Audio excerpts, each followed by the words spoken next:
Olá, caríssimos alunos, bem-vindos. Vamos continuar? Então, hoje eu vou falar da regra da cadeia para vocês. A regra da cadeia de funções de uma variável, vocês se lembram, é uma coisa que a gente meio incorpora facilmente, o procedimento mnemônico de cálculo, né? A gente vai derivar a função composta, deriva uma função, calcula no argumento complexo e depois multiplica pela derivada do argumento que a gente tinha. E isso a gente faz desde o comecinho, né, dos cursos de cálculo, é uma coisa que meio fica bem incorporada. A regra da cadeia para funções de várias variáveis é mais sutil. Eu vou vou motivar esse estudo dando um exemplo de uma coisa concreta que diz por que tipo de pergunta que eu quero responder. Imagina a seguinte situação, uma situação muito bonitinha. Imagina uma placa plana, portanto os pontos são descritos, não é, por um par de números, x, y, é uma placa plana. Os pontos aí estão descritos por um sistema de coordenadas x, y. Imagina que tenha uma distribuição de temperatura nessa placa. Ou seja, eu estou falando da função t de xy, uma função temperatura sobre a placa. É tipicamente o tipo de função que a gente está estudando, funções do R2 na reta. A cada par ordenado, xy, associa um número real, que é a temperatura. Só para efeito de pensar, imagina que essa distribuição de temperatura está assim, que as temperaturas são constantes ao longo dessas retas paralelas.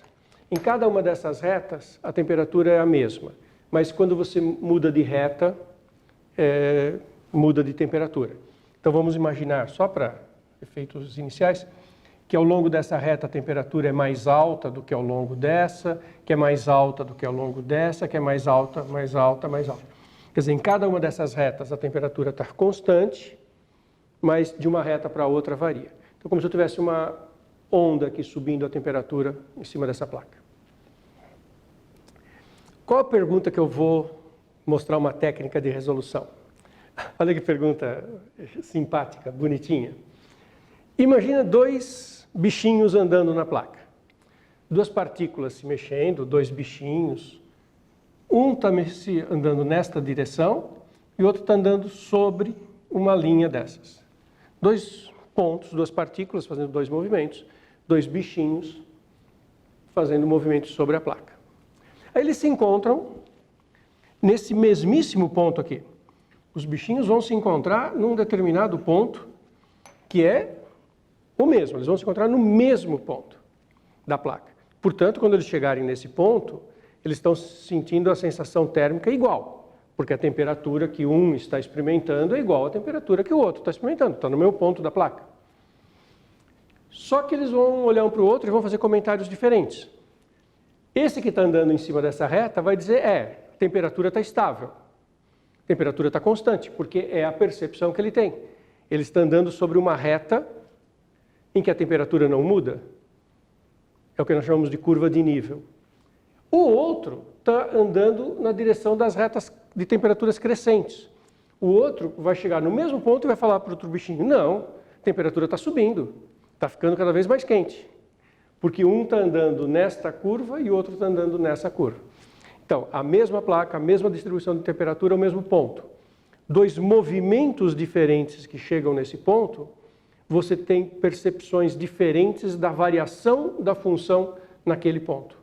Quer dizer, a variação da função naquele... Quando eu pergunto qual é a variação da temperatura nesse ponto, a pergunta não faz sentido.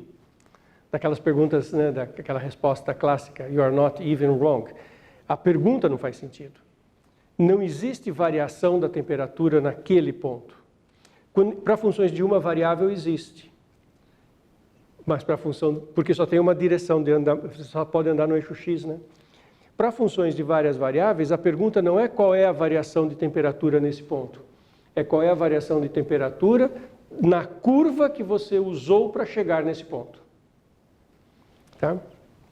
Então, esse conceito é super bonitinho, né? E para responder essa pergunta que eu vou apresentar para vocês a regra da cadeia. Tem uma linguagem aqui que é útil a gente introduzir. Eu acabei de falar, né, a temperatura constante sobre uma coisa, isso chama-se curva de nível. O que é curva de nível? É o conjunto dos pontos do domínio onde f de xy é constante. Então, naquela imaginação que eu fiz aqui, de que a temperatura da placa estava fixa nessas retas, então isso eram curvas de nível. São aqueles pontos onde a função é constante. A gente usa muito curva de nível em topografia, não é? A gente fala que é uma curva de nível, quando nós vamos uma montanha, uma curva de nível é o conjunto dos pontos onde a altura, né, a altitude é igual. E é fácil de ver isso, né, quando nós vamos para o interior, para uma fazenda, que os animais pastam, né, mantendo o nível. O animal não fica, quando ele pasta, busca alimento, ele não fica subindo e descendo no nível de forma aleatória.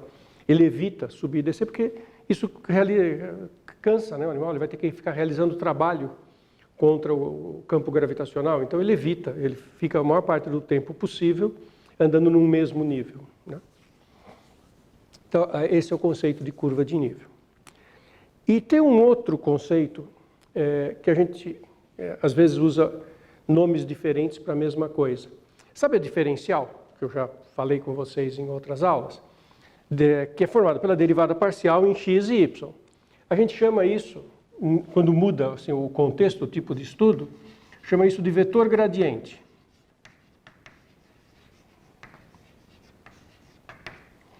Indica por esse símbolo o que é o vetor gradiente num certo ponto xy. É o vetor que é formado pelas derivadas parciais naquele ponto.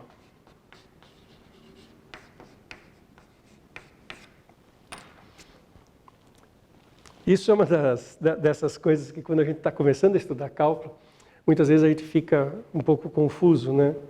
Porque é uma situação chata para quem está aprendendo, né, quem está começando.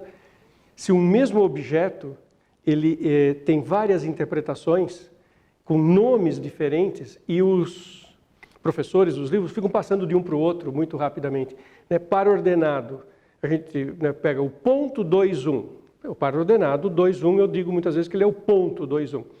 Daí 1 minuto eu chamo esse 2, 1 de vetor e continua sendo o 2, 1. Então, se eu olho para as derivadas parciais como coordenadas de um vetor, isso chama-se vetor gradiente.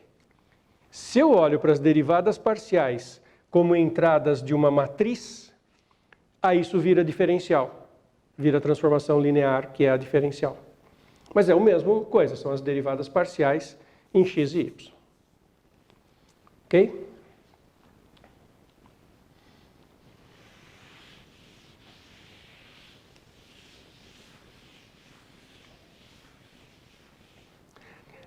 A regra da cadeia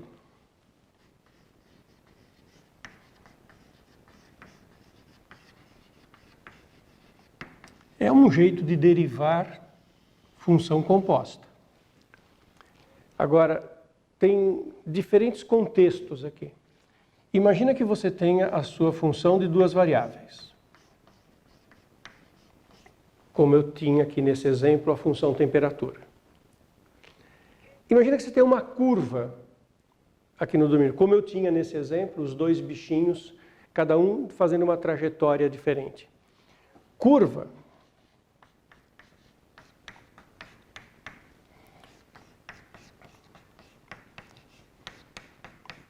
é uma coisa que a gente parametriza por um parâmetro e dá um par ordenado no domínio.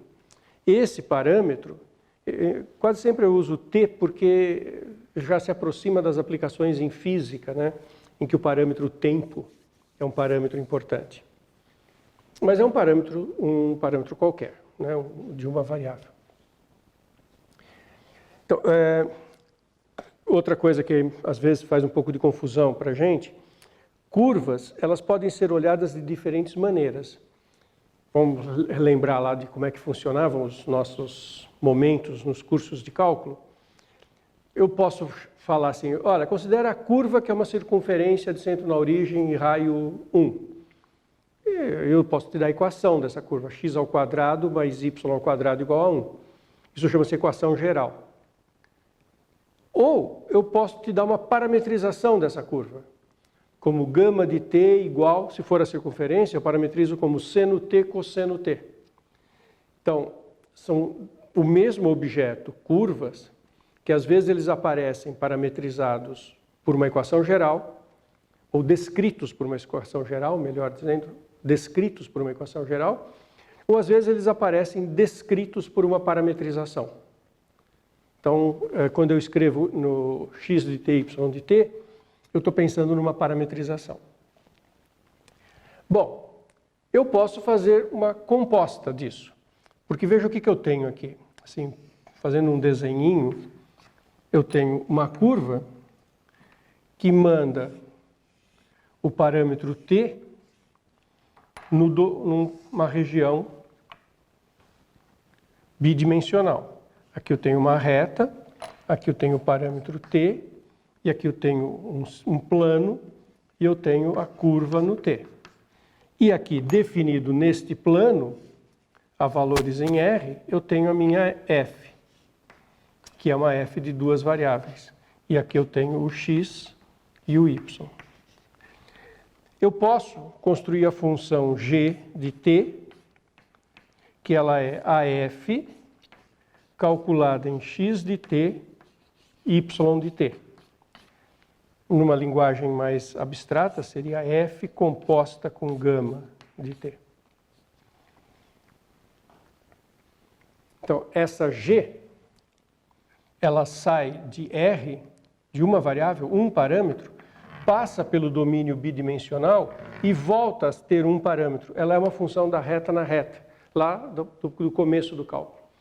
Então, veja só, aqui eu estaria associando a cada parâmetro t, vou ao ponto onde o bichinho está e vejo a temperatura naquele ponto. Então, a cada t, instante de tempo, eu associo um número real.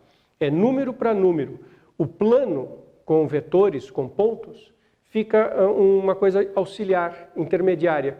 Eu passo por ele e vou para frente. Então, eu saio de um parâmetro real, vou para um parâmetro espacial, pode ser 2 ou 3 dimensões, tanto faz, e volto para o parâmetro real. E o que diz a regra da cadeia? Diz que quando essas funções são todas super bem comportadas, eu posso calcular a derivada desta g.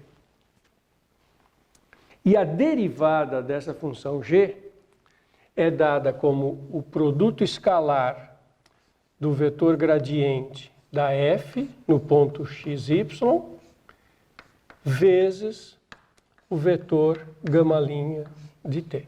E eu vou explicar melhor o que é isso. Produto escalar de dois vetores, né? Você vê, como um comentário que eu fiz na aula passada, quando a gente começa a falar em diferencial, coisas de várias variáveis, quase que naturalmente a gente cai em ambientes de álgebra linear. A álgebra linear fornece uma linguagem que acabou sendo incorporada pelo cálculo. Então eu falei aqui em produto escalar de dois vetores. Mas na verdade, eu posso falar isso sem vetor, sem álgebra linear, sem nada. O que está fazendo aqui é o seguinte, eu pego a derivada parcial em x, num ponto x, que na verdade é do t, e um y que é do t. Normalmente eu não vou ficar escrevendo esse x de t, y de t, isso fica muito pesado. Vezes a primeira componente do vetor derivada da curva gama, que é o x' de t. Mais o del f del y no ponto xy, y' de t. Então, esse produto escalar, na verdade, é essa soma aqui. E que a gente indica assim. Está tácito aqui que quando eu tenho uma curva, eu calculo a derivada das funções componentes, eu obtenho uma coisa que é o vetor tangente à curva. Isso é uma das coisas básicas também do cálculo, que ao ter uma curva e derivar, isso aqui, gama', é vetor tangente.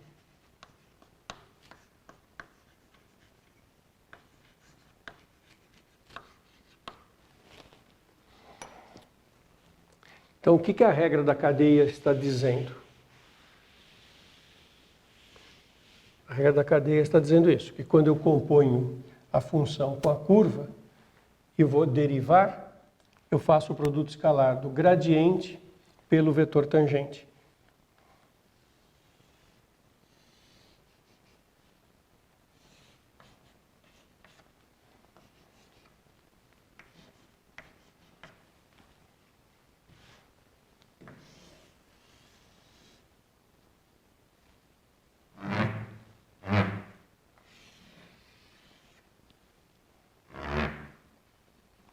Então vamos repassar os elementos envolvidos. Eu tenho uma F. Eu tenho um ponto x0 e y0.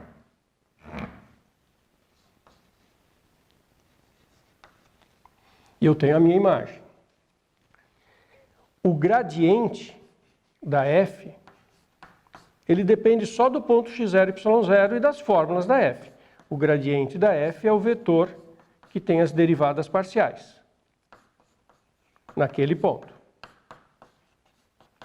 O gradiente da F, quando eu tenho a F, eu calculo o gradiente. Ele é um vetor que está aqui, em algum lugar. Eu não sei para onde que está esse vetor, vou pôr no desenho aqui um vetor apontando para um certo lado. É um vetor, esse é o gradiente. O que a regra da cadeia me diz? A regra da cadeia me diz o seguinte: para cada curva que eu fizer passando por aqui, cada curva que eu fizer, eu vou obter, quando eu jogo para F lá em cima, uma curva diferente lá em cima. Dependendo da curva que eu fizer aqui, eu vou ter uma curva que faz um traçado diferente lá em cima. Dependendo da curva que eu fizer, eu vou ter uma curva diferente lá em cima. Lembra do meu exemplo? Dependendo de como que o besourrinho chega aqui no ponto, a variação de temperatura que ele está percebendo é diferente. Então, dependendo de como eu chego nesse ponto, a curva que eu estou associado é diferente. Aí eu quero calcular a derivada dessa curva composta, em que eu ando aqui embaixo e vou lá para cima pela F.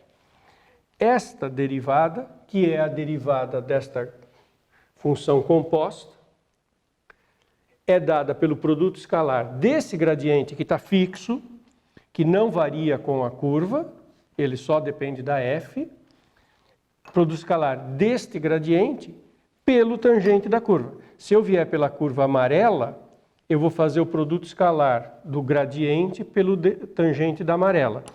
Se eu vier pela laranja, eu vou fazer o produto escalar do mesmo gradiente pela laranja. Quer dizer, o gradiente está fixo no ponto, ele não depende da curva. Quando eu mudo a curva, muda o vetor tangente à curva, muda o produto escalar, e aí muda a derivada. Por isso que a percepção de variação de temperatura é a derivada. A distribuição de temperatura está dada, então o gradiente está dado nesse ponto. Ele está determinado naquele ponto, ele é um único vetor fixo. Dependendo de como eu me aproximo, eu vou ter diferentes vetores tangentes da curva. E é claro, se mudar o vetor, vai mudar o resultado do produto escalar. E aí vai mudar o valor da derivada da função, que é a temperatura, sobre o meu movimento, e, portanto, vai mudar a percepção de variação de temperatura sobre esta trajetória. Por isso que dois besourrinhos diferentes vão ter percepções diferentes. E a maneira de calcular é via essa regra da cadeia. Isso é assim, muito bonito, né? Muito rico em aplicações. E muitas vezes a gente faz cálculos, né? A partir de... Você não precisa ter todas as informações para fazer cálculo. Exemplos assim que aparecem muitas vezes. Se você tem a derivada parcial, você consegue calcular muita coisa sem precisar ter a expressão da função. Imagine que você sabe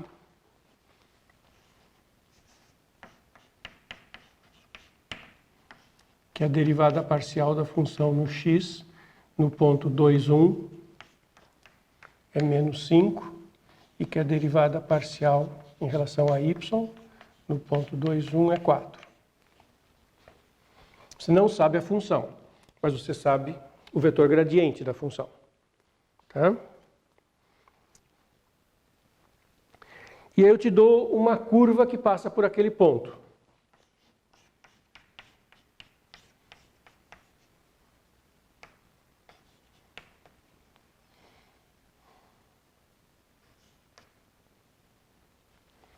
Que curva que eu tenho aqui? T menos 1 e 10 menos T2. T menos 1 e 10 menos T2.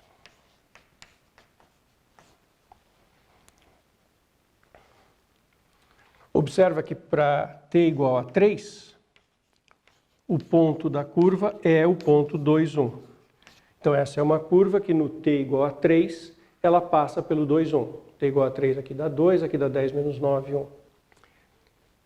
Então, a função f eu não sei qual é, o vetor gradiente está dado, menos 5, 4.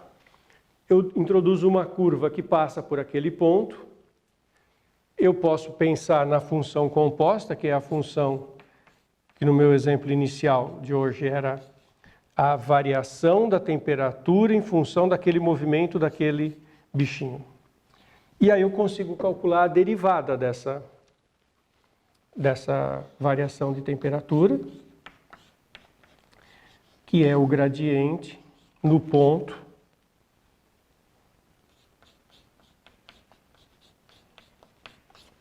multiplicado escalarmente. Muitas vezes, escalar também a gente indica por um pontinho só, não é? O gradiente a gente sabe que é o vetor menos 5, 4. O vetor tangente eu preciso calcular.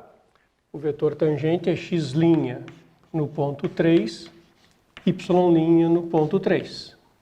Ou seja, é menos 5, 4, multiplicado escalarmente. X' é t menos 1, a derivada da 1. E aqui a derivada da menos 2t. 10 é constante, menos t2 deriva da baixo expoente menos 2t, que calculado no 3 dá menos 6. Então, isso aqui dá menos 5, menos 24, menos 29.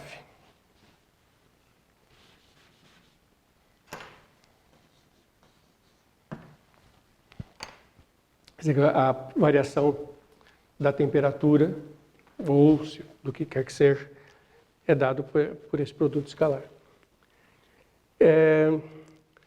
Essas ideias, elas são ideias que vão aparecer em algumas análises. Eu já vou, quando eu for fazer multiplicador de Lagrange para achar máximos e mínimos, isso vai aparecer de forma bastante importante.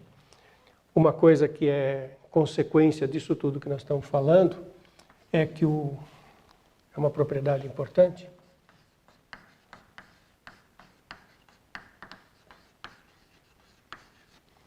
É que o gradiente da f é sempre perpendicular às curvas de nível. Por uma razão muito simples. Se gama é curva de nível,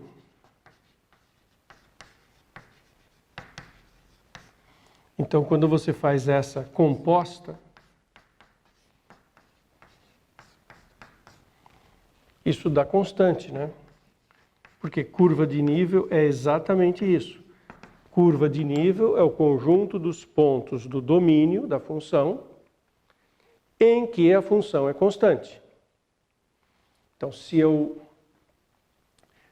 pego uma curva de nível, a hora que eu componho f composta com a gama, isso vai dar constante. A derivada da constante é zero. Então, a g' de t é sempre zero. Mas a g' é o gradiente da f no ponto γ de t, escalar o γ' de t. E aí, vamos lá. E isso dá zero. Esse é o tangente.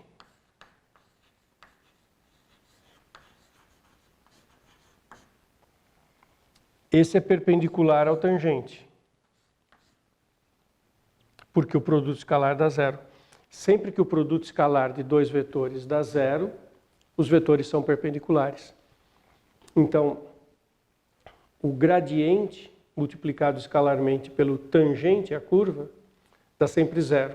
Ou seja, o gradiente é perpendicular às curvas de nível. O que ocorre, além disso, né, nesse contexto, é que o gradiente não só é perpendicular à curva de nível, como ele aponta na direção de maior variação da função. Isso é um outro resultado bastante rico. Se eu esquecer agora aqui de todas essas curvas e olhar para esse gráfico,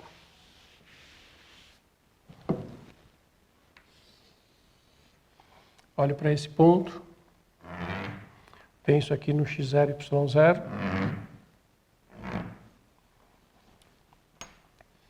e eu olhar para como que essa função está variando aqui no espaço. Imagine que isso é altitude, né? Uma superfície tem uma certa altitude. Para que lado que essa altitude varia mais? Há uma interpretação disso. E se eu mudar de ponto aqui, eu vou nesse ponto e solto uma gota de água, para que lado que essa gota de água vai escorrer? A água vai escorrer para o lado que tiver mais queda, né? Então, se aqui tiver uma nascente, para que lado que a água escorre? Ela vai tomar a direção do gradiente. Então, nesse exemplo, deve estar mais ou menos por aqui, porque é por aqui que a minha função está tendo a maior variação. Então, além do gradiente ser perpendicular às curvas de nível, ele aponta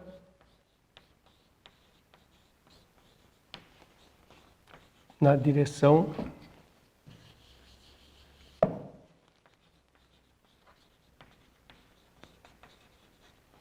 de maior variação.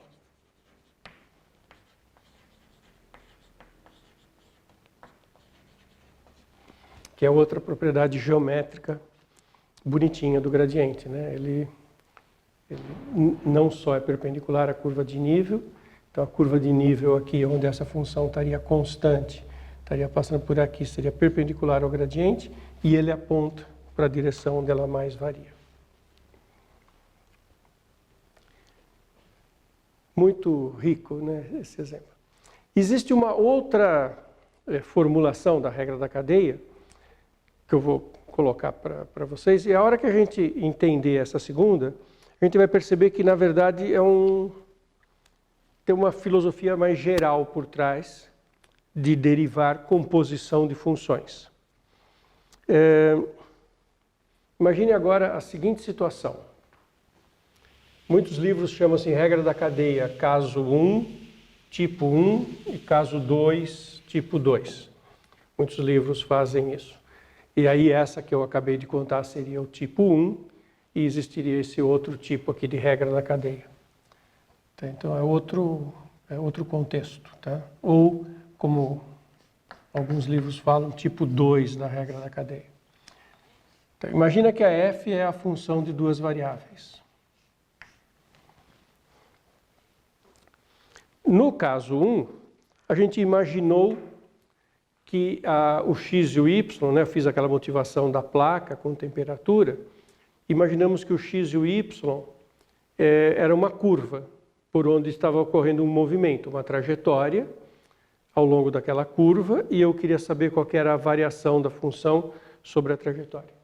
Agora imagina que ao invés de x e y dependerem de um tempo, de eu ter uma curva, imagina que o x é ele próprio uma função de duas variáveis e o y também função de duas variáveis. Então, eu não tenho mais uma curva em x e y. Tenho duas funções de duas variáveis. Tá? Eu também posso fazer a composição e olhar isso como sendo uma g que, em última instância, é de duas variáveis. É a f calculado no x de uv e y de uv.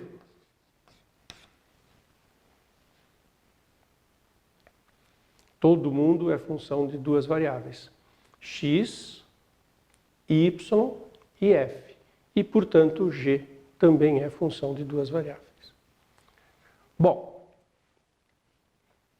não faz sentido perguntar quem é a derivada da g, porque função de duas variáveis não tem derivada, lembra? O que eu posso perguntar para g? Se ela é diferenciável. Eu posso querer saber qual é a diferencial da g. E como é que eu obtenho a diferencial da g? Com as derivadas parciais de g em relação a u e v. Então, o que faz sentido eu perguntar é quanto que é del g, del u, num determinado ponto v. Como é que é a variação da g em relação a u?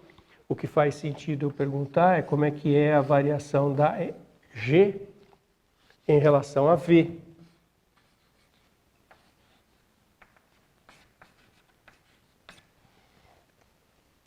Isso porque a g é de duas variáveis.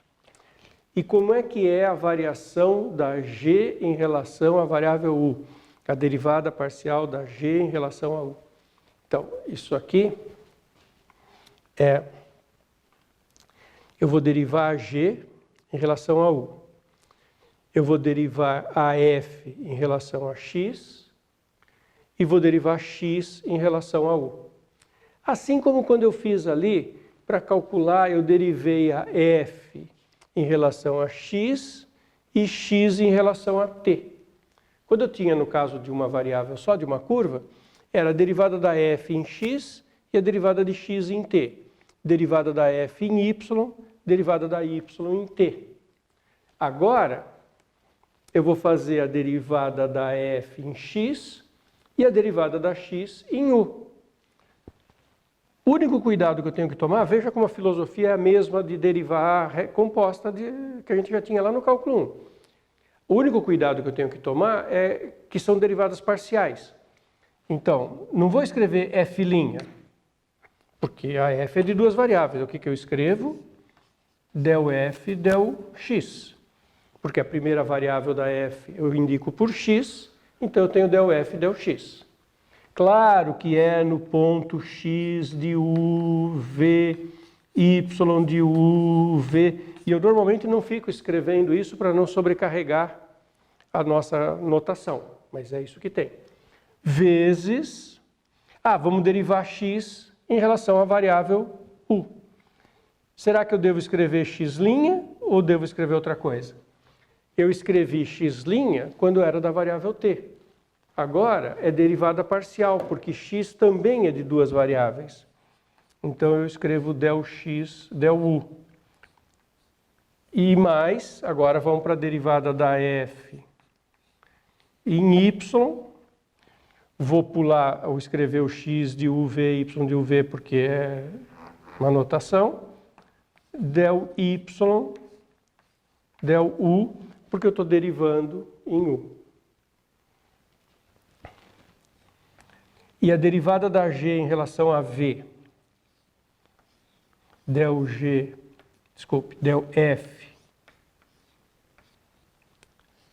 del x,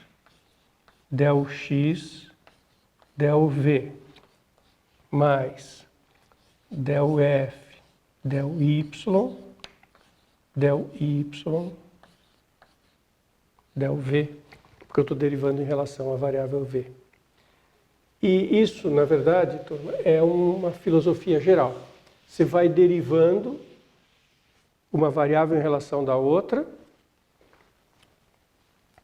e se o u e o v fossem de outra variável, tivesse ainda aqui uma curva, aí eu ia multiplicar o del f, del x pelo del x, del v, e pelo del v, del u, del t, que é o del v, del t, que seria o v'. A sequência de derivações, cada um em relação à variável anterior.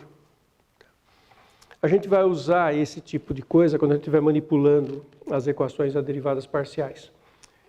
Nós vamos chegar, né, um dos objetivos desse curso é mostrar para vocês alguns modelos, como o de Black-Scholes. Na hora que eu for trabalhar com o modelo de Black-Scholes, eu vou fazer mudança de variável numa equação a derivadas parciais de ordem 2. E na hora que eu estiver manipulando isso, eu vou precisar da regra da cadeia. Por isso que eu estou falando disso com todo cuidado. Só para vocês verem um exemplo numérico, né, para isso não ficar solto no ar, suponha que a minha função f é x2, y. E suponha que x é uma função de uv e ela é seno de u vezes v.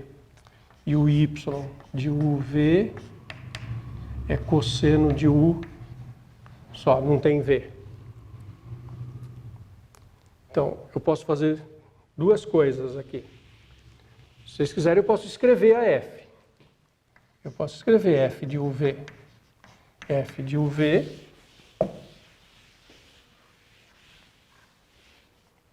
só substituir x ao quadrado, então vai ficar seno ao quadrado de u, x ao quadrado ainda v quadrado, e u vezes o y, e o y é cosseno de u. Então, eu escrevi a f de uv, total. Então, se você me pede para calcular del f, del u, eu sei calcular. Del f, del u, eu vou derivar esse seno ao quadrado de u, então vai ficar 2 seno de u cosseno de u. Derivada de seno ao quadrado, abaixo o expoente, seno e a derivada do seno. V é constante e tem esse outro cosseno de u, cosseno quadrado, mais, agora deixo esse primeiro seno ao quadrado de u parado, V2, e derivo o cosseno de u, que é menos seno de u, vai ficar menos seno ao cubo. Então, olha só, eu obtive a f e calculei a derivada da f em u. O que eu poderia fazer aqui? Eu poderia calcular del f, del x, que é 2xy, calcular del f, del y, que é x2, calcular del x, del u, que é cosseno de u, v, e calcular del y, del u, que é menos seno u. E agora, se eu usar aquela fórmula para calcular a composta, então vamos lá, del f, del x, 2xy, mais x é seno, e seno v, então fica 2 seno uv, vezes y, cosseno u, vezes del x, del u, que é cosseno uv, então cosseno ao quadrado e v quadrado, mais, que está dando isso aqui, né? 2 seno, cosseno quadrado, v quadrado, mais, agora del f, del y, que é x quadrado, seno quadrado de u, v quadrado, x quadrado, vezes del y, del u. Del y, del u é menos seno u, então aparece um menos e o seno fica ao cubo, que é o que está aqui, menos seno ao cubo v. Então, quando a gente tem a fórmula explícita da f, do x e do y, eu posso montar a f até o fim e fazer a conta, claro. O que eu fiz exemplo para mostrar que dá a mesma coisa, explicar essa fórmula geral, e que quando a gente faz manipulações teóricas, genéricas, em fórmulas mais que não tem a formulinha concreta, a gente usa essa ideia. E a ideia da regra da cadeia é sempre essa. Você vai derivando a sua expressão em relação a uma variável, e daí deriva essa variável em busca da variável final. Quando era t, eu só derivava em t. Agora, aqui que eu posso derivar em u e v, então eu derivo f na primeira variável, eu derivo a primeira variável em u, porque eu estou buscando a derivada em u. E vou fazendo isso em todas as partes. Legal? Então, regra da cadeia. Mais um tema que a gente vai precisar, né, lá na frente. Vocês perceberam que eu estou fazendo isso, né? Eu estou repassando todos os temas que são fundamentais no cálculo de várias variáveis, pensando que nós vamos chegar lá em algumas aplicações nas próximas aulas. Legal?